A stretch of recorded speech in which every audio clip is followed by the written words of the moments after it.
네, 오래간만에 키보드 리뷰를 해보려고 합니다. 로지텍사에서 나온 MX 메커니컬 시리즈 중에 미니 모델인데요. 최근에 제가 사용하고 있던 키보드에 좀 불만이 있어서 새로운 키보드를 좀 알아보려다가 이 로지텍사에서 기계식 키보드가 새로 나왔다고 해서 좀 살펴보고 있었는데, 때마침 제 친구가 이 키보드를 갖고 가다가 이걸 보여주고 있어서 제가 좀 하루만 빌려 쓸 수 있는지 좀 물어보고 지금 대여를 해서 한번 테스트를 해보려고 갖고 온 제품입니다. 근데 뭐 돈 받고 한 리뷰는 아니고요. 정말 지인의 키보드인데 한 빌려서 써보는 거니까 이 부분 참조해서 보시면 좋을 것 같습니다. 짜자잔. 이렇게 열면은 이렇게 써 있네요. 그래서 전원을 켜고 그 다음에 독을 통해서 연결을 하거나 아니면은 블루투스로 연결할 수가 있는데, 맥이나 윈도우도 지원을 하나 봅니다. 그래서 이 펑션 키가 여기 있는데 펑션 O를 누르면은 맥에서 사용 가능하고 펑션 P를 누르면은 윈도우에서 가능한 것 같아요. 그 다음에 mxsetuplogic.com으로 가서 세팅을 하면은 사용할 수가 있다고 합니다. 그리고 여기 보면은 키가 F1, F2, 3가 이렇게 있는데, 여기 보면은 3개의 기기를 연동해 쓸 수가 있나 봐요. 그래서 멀티페어링이 지원이 되는 기기로 보시면 될 것 같습니다. 짜자자잔. 딱 박스를 열어보면 내부 안에는 동글이 이렇게 있어요. 개인적으로는 맥에서 쓸 때는 블루투스 방식이 워낙 좀 통신이 끊기거나 그런 이슈가 좀 많아서 이렇게 동글 타입으로 무선 리시버를 지원하는 기기를 선호하는 편입니다. 그래서 이 제품도 이 듀얼을 좀 지원한다고 해서 좀 관심을 갖고 있었는데, 또 때마침 이렇게 사용해 볼 수 있어서 좋네요. 이게 워낙 좀 비싼 제품이라서 20만 원대가 넘는 제품으로 알고 있는데, 섣불리 좀 구매해보기가 좀 껄끄럽더라고요. 키보드 같은 걸 좀 써봐야 되는데 또 이게 때마침 쓸 수 있어서 정말 친구한테 다시 한번 고맙다는 이야기를 좀 하고 싶습니다. 자, 그래서 뭔가 병원 같은 게 들어있고요. 그래서 안에 열어보면 아마 뭐 전원 케이블 같은 거 아닐까요? 열어보면 충전을 위한 USB A to C가 들어있겠죠 아마. 짠.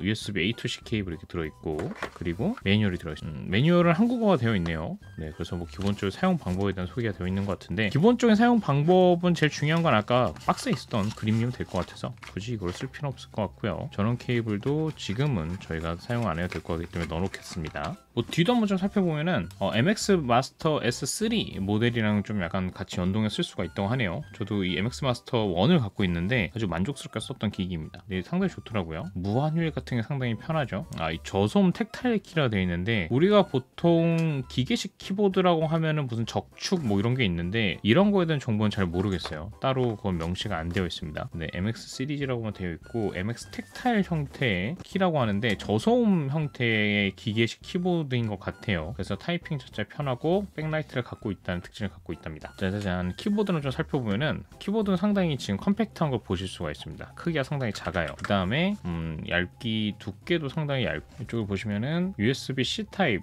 충전 단자가 있고 전원으로 온오프하는 부분이 있는 것 같습니다. 그 다음에 전반적으로 두께가 상당히 얇아서 얄쌍하게 쓰기 상당히 유리한 키보드로 보여요. 상당히 얇네요. 상당히 얇아서 약간 두꺼운 키보드를 쓰시는 분들한테는 좋은 선택지가 될 것 같은데, 여기 되게 얇아서 키보드 키감이 좋네요. 그 다음에 높이 조절 단자 부분도 있어서 이렇게 높이 조절을 하고 좀 더 손목을 편하게 사용하는 가능합니다. 키감이 상당히 괜찮은데?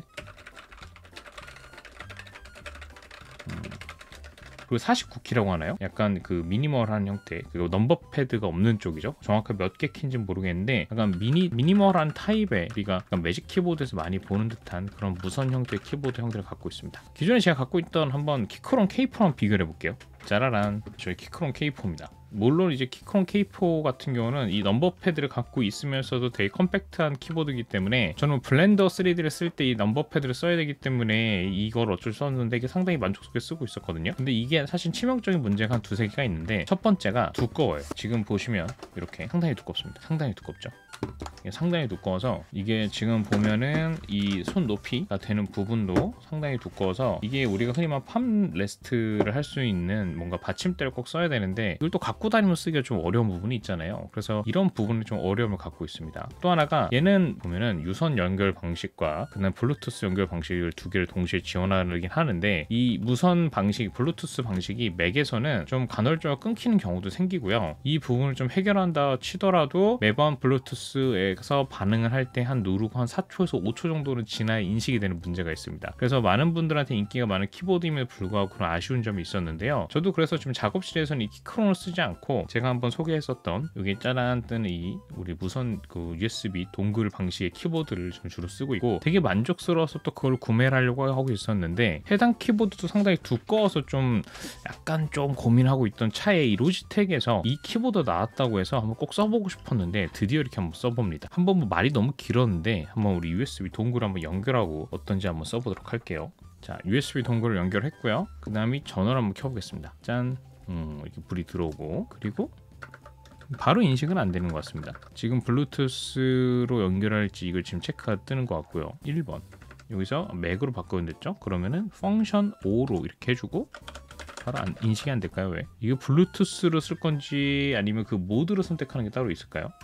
따로 그런 거 없는 것 같아서 이게 아마도 로지텍 홈페이지에 가서 프로그램 설치를 해야 될 것 같습니다. 한번 홈페이지에 가서 설치 한번 해볼게요. 그러니까 지금 보시는 것처럼 이렇게 아예 맥북을 갖고 와서 화면을 보면은 이렇게 아예 설치 사이트가 나오네요. 네, 연결에 도움이 필요합니다. 이렇게 하면은 기본적으로 키보드를 선택하고 이 타입을 선택하게 되네요. 뉴스레터는 가입 안 하겠습니다. 그 다음에 USB 수신기로 연결할 거고 연결했죠? 그럼 다음으로 넘어가 볼게요. 다음 키보드 켰고 그 다음 키보드 설정을 맥 OS를 했죠. 그 다음에 프로그램을 설치를 하라고 합니다. 뭐 건장인데 뭐 안 해도 되니까 한번 그냥 넘어가 보겠습니다. 짠. 진행이 안 되는데 프로그램을 설치를 해야 되나? 한번 설치해 볼게요. 로지 옵션 플러스는 프로그램이라서 필수 설치 프로그램은 아닌 것 같고 아마도 그냥 약간 추가적인 기능들을 좀 쓸 수 있게 하는 프로그램인 것 같은데 왜 인식이 안 되는지 궁금합니다. 아하, 지금 박스를 읽어보니까 이지 스위치라 그래서 얘를 1번으로 할지 2번으로 할지 3번으로 할지 꾹 누르고 있어갖고 설정을 해주는 게 있다고 하네요. 그래서 한번 눌러보겠습니다. 이걸 2번으로 꾹 눌러서 3초 이상 누르고 있으면 불이 한번 꺼지고 1번으로 바꾸면 되나? 이렇게 쭉 누르고 있으면 1번 누르고 있으면 2번 된 건가? 왜 안 되지? 동글을 선택하는 모드 같은 게 따로 없어요. 다시 동글을 연결하고 펑션 5 그럼 지금 맥으로 연결한 건데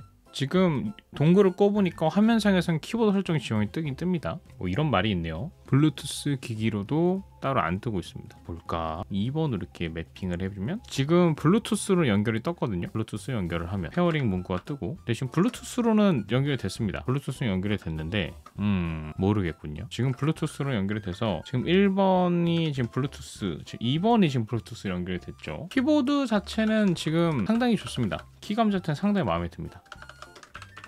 자체는 상당히 마음에 든다. 아주 마음에 듭니다. 소음도 들어보시면 소음이 있긴 했는데 저소음이라 완전히 무소음은 아니니까 소음은 있는데 일단 제일 좋은 게 이 높이가 키크론에 비해서 상당히 낮기 때문에 타이핑을 하기 상당히 좋고요. 그 다음에 이 타건감이라 해야 될까요? 타건감이 쫄깃쫄깃해서 아주 마음에 드네요. 그 다음에 뭐 들고 다닐 때도 이게 전원을 끄고 되게 얇아서 상당히 갖고 다니기 편하다. 다만 지금 제가 겪었던 문제처럼 이 USB 동글을 연결하는 부분이 잘 안 되는 이유를 잘 모르겠습니다. 근데 이게 바로 화면에 뜨거든요. 연결 지원이. 지금 이 아까 로지 옵션이라는 프로그램을 까니까 이 로지 옵션이라는 프로그램을 깔고 설정을 하니까 여기에 이렇게 수신기에 대한 정보가 뜹니다. 그래서 로지 볼트 수신기를 선택하고요. 그러면 키보드 연결이 뜨네요. 이걸 몰랐다. 근데 왜 박스에 설명이 안 돼 있죠? 이거 좀 참 별론데요. 하고 여기서부터 이제 페어링을 하면 4, 6, 1, 2, 9, 3 되네요. 자 이제 됐습니다. 이야 이렇게 이 프로그램을 깔아야 된다. 네, 아까 박스에 설명이 있었던 것처럼 이 프로그램 설치를 해야지 그때부터 동글을 사용할 수 있게 됩니다.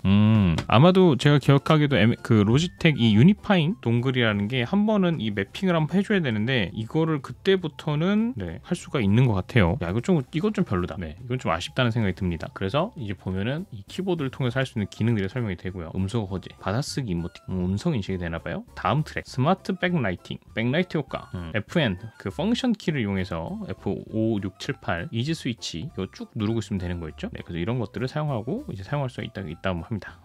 그래서 이 프로그램을 통해서 이 백라이팅도 여기서 변경을 할 수가 있다고 하네요. 요거 이렇게 해서 이따 설정들 이런 것들을 해줄 수가 있다고 합니다. 네, 상당히 참 좋은데 키보드 자체는 상당히 마음에 들거든요. 이런 거를 왜 이렇게 설명하고 있을까? 참 이거 좀 별로인 것 같습니다. 그래서 일단 간단하게 좀 살펴본 MX 키보드였고 이게 제게 아니다 보니까 너무 제가 많이 쓸 수는 없어가지고 좀 간단히 살펴봤는데 키보드 자체는 매우 마음에 들어요. 가볍고 키감도 괜찮고 그 다음에 그 유니파잉은 아니고 이거 좀 다른 형태 볼트라고 써있던 것 같은데 어쨌든 USB 동글을 지원하고 있고 그렇기 때문에 블루투스의 간헐적인 끊김에도 좀 약간 좀 자유로울 수가 있는데, 단점이라면 좀 비싼 가격, 20만 원대가 넘는, 물론 이제 기계식 키보드라서 그런 것도 있겠지만 그 로지텍이라는 어떤 약간 전자 제품 브랜드를 생각했을 때는 조금 더 저렴했으면 좋지 않았을까 하는 생각이 드는 게 좀 있고요. 그 다음에 지금 제가 겪었던 것처럼 이 동글 자체 연결하는 과정이 그냥 꼽으면 바로 안 되고 한 번에 매팅을 시켜주는 과정이 있는 게 좀 불편한 것 같습니다. 이게 뭐 처음에 동봉되어 있던 게 풀려서 그런 건지, 빌려서 쓰는 거다 보니까 그 과정이 풀려서 그런 건지, 아니면은 원래 그런 건지는 잘 모르겠지만, 이런 부분들을 혹시라도 겪으신 분들은 저처럼 어려움을 겪지 마시고 잘 헤쳐나가서 좋은 선택이 되기를 바라겠습니다. 오늘 리뷰는 여기서 마치도록 할게요. 구독과 좋아요 부탁드립니다. 감사합니다.